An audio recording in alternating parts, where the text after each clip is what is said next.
Hello friends, नमस्ते। तीसरे तिमाही के रिजल्ट जारी करने के क्लब में दिग्गज आईटी कंपनी विप्रो भी शामिल हो चुकी है। विप्रो ने सारे मार्केट एस्टिमेट को बीट करते हुए दिसंबर क्वार्टर 24 के नतीजे पेश किए हैं। इस तिमाही कंपनी के कुल सेल 22,319 करोड़ रहा, जबकि पिछले साल इसी तिमाही दिसंबर 23 में 22,205 करोड़ था।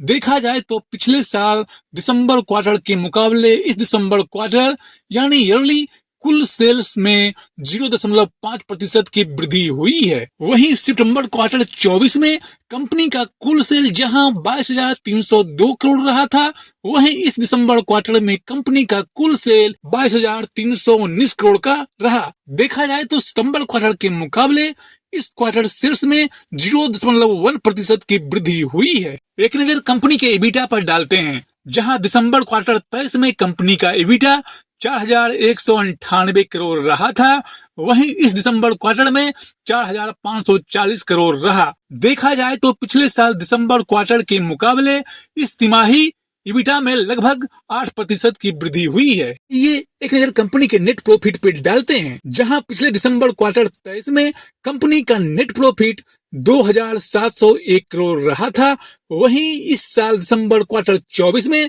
3,367 करोड़ रहा। देखा जाए तो पिछले दिसंबर क्वार्टर के मुकाबले इस दिसंबर क्वार्टर यानी ईयरली कंपनी के नेट प्रॉफिट में 24% से ऊपर की वृद्धि दर्ज हुई है। वहीं क्वार्टरली स्तर पर नेट प्रॉफिट को देखें तो जहां सितंबर क्वार्टर 24 में कंपनी का नेट प्रॉफिट 3,227 करोड़ था, वहीं इस दिसंबर क्वार्टर में यह नेट प्रॉफिट 3,367 करोड़ का रहा। क्वार्टरली स्तर पर भी पिछले क्वार्टर के मुकाबले इस क्वार्टर कंपनी का नेट प्रॉफिट 4.6% अधिक रहा है। कंपनी का एपीएस जहां पिछले साल दिसंबर 23 क्वार्टर में 2.58 रुपया था, वहीं इस दिसंबर क्वार्टर 24 में 3.20 रुपया रहा। देखा जाए तो कंपनी के ईपीएस में पिछले साल दिसंबर तिमाही के मुकाबले इस दिसंबर तिमाही यानी ईयरली 24.4% की शानदार वृद्धि हुई है। वहीं पिछले सितंबर क्वार्टर के मुकाबले कंपनी के ईपीएस में 4.6% की अच्छी खासी वृद्धि इस दिसंबर क्वार्टर 24 में देखने को मिलता है, जहां सितंबर क्वार्टर 24 में कंपनी का ईपीएस 3.07 रुपया था, वहीं इस दिसंबर क्वार्टर में 3.20 रुपया रहा। आईटी सेवाओं में कंपनी का मार्जिन 17.5% का रहा, जो कि पिछले 12 तिमाही यानी पिछले 3 साल में सबसे अधिक है। दिसंबर 2024 तिमाही के दौरान 17 बड़ी डील्स की है।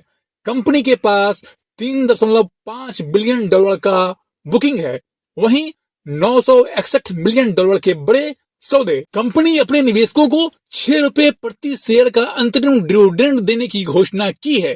कंपनी के अंतरिम डिविडेंड के रिकॉर्ड डेट 28 जनवरी 2025 फिक्स की है, जिसका भुगतान 15 फरवरी या उससे पहले कंपनी करेगी। कुल मिलाकर देखा जाए तो कंपनी ने शानदार तो नहीं पर एवरेज औसतन एक अच्छा रिजल्ट इस दिसंबर 24 तिमाही में पेश किया है, जिसका उम्मीद मार्केट को भी बिल्कुल नहीं था। टेक्निकल स्तर पर निफ्टी में कमजोरी का असर विप्रो के चार्ट पर भी देखने को मिल रहा है, जहां 269 के आसपास विप्रो में एक अच्छा सा सपोर्ट दिख रहा है, वहीं 305 के लेवल पर पहला रेजिस्टेंस, जबकि 320 के लेवल पर दूसरा। और देखें तो जैसे ही निफ्टी में हल्की सी मजबूती आती है या बिकवाली थम जाती है, विप्रो के स्टॉक में एक अच्छी खासी तेजी देखने को मिल सकती है, जिसका अल्टरनेट टारगेट 370 निकलकर सामने आता है। वहीं अगर निफ्टी में गिरावट जारी रहा तो इसका असर आने वाले दिनों में विप्रो के स्टॉक में भी देखने को मिल सकता है